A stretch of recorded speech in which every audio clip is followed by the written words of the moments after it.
Bismillahirrahmanirrahim. Assalamu alaikum dear students. I hope you people are fine and having a good time.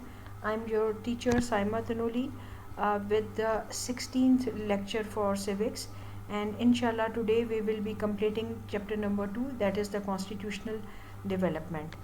Open your book on page number 57. We have done previously the Constitution of 1973. Today we will be doing its Islamic provisions. First of all, the name Islamic Republic of Pakistan was given as unlike the two obsolete, that is the previous constitutions of 1956 and 62, the existing constitution declares Pakistan a federal republic to be known as the Islamic Republic of Pakistan. Secondly, Islam was taken as official religion of Pakistan. For the first time, Islam proclaimed to be the official religion of the state of Pakistan. Previously, it was not mentioned that the religion Islam will be the official religion of Pakistan. Third, the objectives resolution is a part of the constitution, which is its preamble. It stresses upon that sovereignty belongs to Allah Almighty alone, and the authority exercised by the people is a sacred trust. That is, objectives resolution was made a part and parcel of the constitution. Previously, it was not done, it was only taken as a guiding principle. And in that, it is believed that Allah Almighty is the one who is all in all, and who is the absolute authority, and the people are his representatives or interpreter. Fourth, that is definition of a Muslim. The constitution also gives the definition of a Muslim. For the first time in the constitutional history of Pakistan, the word Muslim is defined clearly and precisely. A person who believed in Islamic concept of the unity of Allah, Tawheed, and in the prophethood of Hazrat Muhammad sallallahu alaihi wasallam as the last of the prophets of Allah shall be considered a Muslim. That is, we believe to be Muslim when we recite this Kalma Pak, that is La ilaha illallah Muhammadur Rasulullah. There is only one God, and he is only to be worshipped, and Hazrat Muhammad sallallahu alaihi wasallam is his last prophet. So this is the definition of a Muslim according to the 1973 constitution. Fifth, the constitution lays down that only a Muslim can be the president or the prime minister of Pakistan. That is, that whosoever will follow the religion of Islam and recites the Kalama Pak, he will be considered as a Muslim, and only he can be the president or the prime minister of the state of Pakistan. Sixth, all laws shall be brought in conformity with Islam. That is, all laws of the state shall be brought in conformity with the injunctions or the principles of Islam. Any law contrary, that is opposite to the principle of Islam, would not be applicable and implemented. कोई ऐसा कानून जो कि आपकी शरीयत के ख़िलाफ़ हो, उसको हम इम्प्लीमेंट नहीं करेंगे. हर वो कानून जो इस्लामी शरीयत के मुताबिक हो, उसको नाफिज किया जाएगा. Seventh, the government will take possible steps to impart education of Islamiyat and the Holy Quran. That is the reason that through this constitution of 1973, Islamiyat was taken as a compulsory subject to be taught at the school and the college level.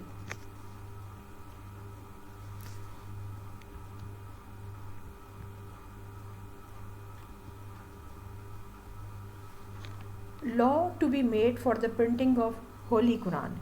Now what is that? Eighth point, that is, according to the constitution, a law was enacted which makes the printing of incorrect copies of the Quran an offense. यानी आपने जहाँ पर भी कुरान पाक की publication होती है या प्रिंटिंग होती है, वहाँ पे किसी किस्म की कोई गलती कोताही नहीं होनी चाहिए, ज़ेर ज़बर की भी, पेश की भी, जिससे अल्फाज बदल जाएँ, उनके मानी बदल जाएँ. So it will be considered as a offense, and there should be law for that. So a very discreet or very accurate publication and printing should be done of the Holy Quran. Ninth, the Constitution lays down that the state shall promote social justice and eradicate social evils. Again, it is the responsibility of the country, and being a Muslim state, we must promote social justice. हम अदल पे और एक egalitarian society पे believe रखते हैं. At the same time, we must eradicate, that is eliminate or to finish all kind of social evils. In a Muslim society, we must be free of all those things which are dangerous or which are hurting to the people, which are social evils. 10th point is principles of state policy provided that the state shall endeavor to promote unity and the observance of the Islamic moral standards. That is, state should be implementing such kind of laws in which there shall be moral standards should be observed, and to secure the proper organization of zakat, awqaf and masajid. The government promulgated the zakat and ushur ordinance on June 20th 1980. Specially ख़ास तौर पे एक ये ordinance भी दिया गया था 1980 में during the rule of General Zia-ul Haq, that there should be a law for this zakat and ushur. It is an important step towards Islamization of our economic system.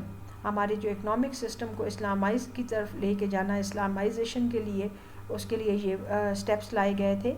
The amount collected in the zakat fund is spent for the betterment of poor, orphans, widows and those unable to earn their livelihood. That is how a welfare Islamic state should work.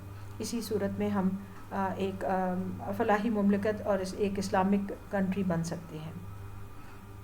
11th, the state is duty bound to prevent prostitution, gambling, taking of injurious drugs, and printing, publication, circulation and display of obscene literature which is morally not acceptable. ऐसी चीज़ें जो morally degrading हैं, vices हैं, bad things हैं, they should be prevented और उनको ख़त्म करना चाहिए, and they should not be allowed in an Islamic state like Pakistan.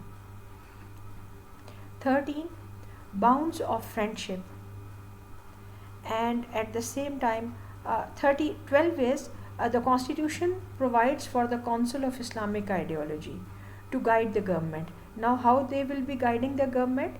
It gives the ways and means of enabling the Muslims of Pakistan to order their lives individually and collectively in accordance with the teachings and principles of Islam. आपकी जो council of Islamic ideology है, ये पाकिस्तान की government को और लोगों को इनफरादी तौर पे, मजमूई तौर पे गाइडलाइन देगी कि how they will be living their life in accordance with the teaching of Islam. The council also advise the government to make the laws in accordance with the Islamic ideology. So this Council of Islamic Ideology plays a very significant role, and it has those Islamic scholars and experts who will be guiding the government in making laws or bringing the laws in conformity with Islam, and at the same time it will be guiding the people to live their lives according to Islamic injunctions, as the state of Pakistan was created exclusively for the Muslim, where they will be able to live their life according to Islamic ideology and Islamic way of life. Then next is 13th, that is bonds of fraternal relations to be strengthened between Muslim states. Now that is important because we Muslim, no matter where we are living on the face of the earth, we are considered as a ummat, and at the same time we must have strong fraternal, that is brotherly relation with each other, and Muslim brotherhood should be promoted. So it is important that we should be having good relations with our Muslim states based on Islamic unity, and only in that condition uh, we will be able to succeed in life. So it is one of the very important points. 14th is that is interest free banking to be introduced. As we are a Muslim state and we believe in interest free banking and all those things, so in that case there should be that the constitution provides guarantee to steps to introduce interest free banking in the country in the light of Islamic principles. So, because only a Muslim state can accomplish its targets if we especially follow our Islamic way of life in every aspect of our life, and that is social or religious or political or in even in economics. So we need to have Islamic way of economy as well. Only then we will be successful. So this is all for today, and with this we come to an end of our chapter, that is chapter number 2. In the next lecture, inshallah, we will be doing the exercise, and I will take your test also, that is of chapter number 1, in which we will be you will be given short questions, question number 5. Please learn those, and also learn the 4 work pages, that is in which we have the fill in the blanks, MCQs, true false, and match the column. So you have this test in the next week, not coming Wednesday, but on next Tuesday I will give you the test. So be prepared and keep on learning. If you have any question, any thing which is not clear to you, you can ask me. Thank you and have a nice day. But before I end up, thought for the day is: life is fragile, handle with prayer, and don't forget to pray. Allah Hafiz.